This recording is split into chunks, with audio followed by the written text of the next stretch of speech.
vous souvenez sans doute des opérations de dérivabilité et d'intégrabilité effectuées sur une fonction. Ce sont des notions revues en secondaire dans les cours d'analyse mathématique.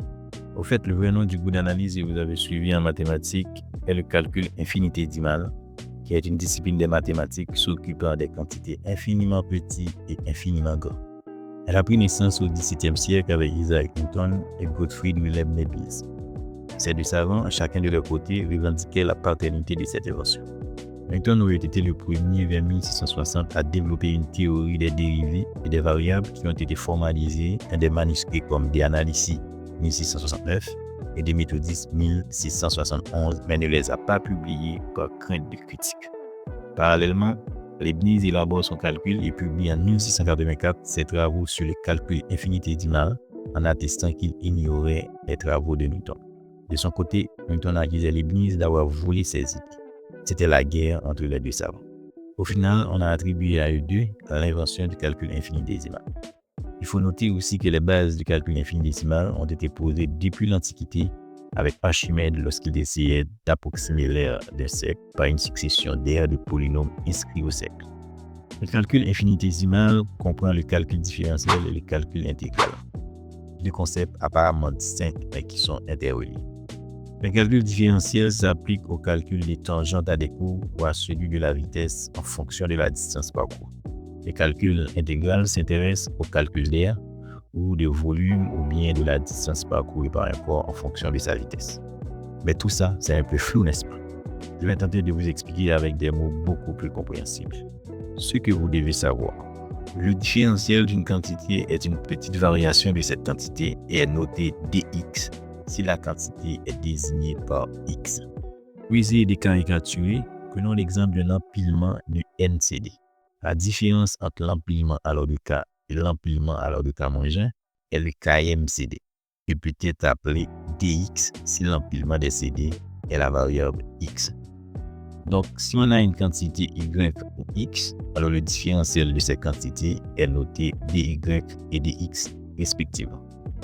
Par contre, l'intégrale est la somme ou le cumul ou l'assemblage de ces différentiels. L'empilement des CD est vu comme un cylindre, un tout, mais qui est formé d'un cumul de CD.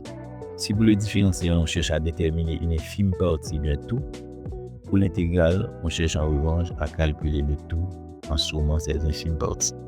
Mais qu'en est-il de la dérivabilité, qui est le concept fondamental du calcul différentiel? La variation des quantités mentionnées tout à l'heure est souvent fonction de la variation d'un ou de plusieurs facteurs. Pour simplifier les choses, supposons que la quantité est fonction d'un seul facteur. Par exemple, en économie, on peut prendre le volume d'investissement qui est fonction du taux d'intérêt, la quantité demandée de bien qui est fonction de son prix, la quantité de pain produite qui est fonction de la quantité de farine, ou encore en cinématique, la distance d'un véhicule en fonction du temps. De manière générale, on peut exprimer la quantité par f de x et le facteur par x. La dérivabilité s'intéresse au rapport de la variation de la quantité sur la variation du facteur, qui est en fait le taux d'accroissement de cette quantité par rapport au facteur. Une sorte de sensibilité de la quantité suite à une variation du facteur. Plus précisément, la dérivée d'une quantité en un point du facteur est le rapport d'un différentiel de la quantité sur le différentiel du facteur en ce point.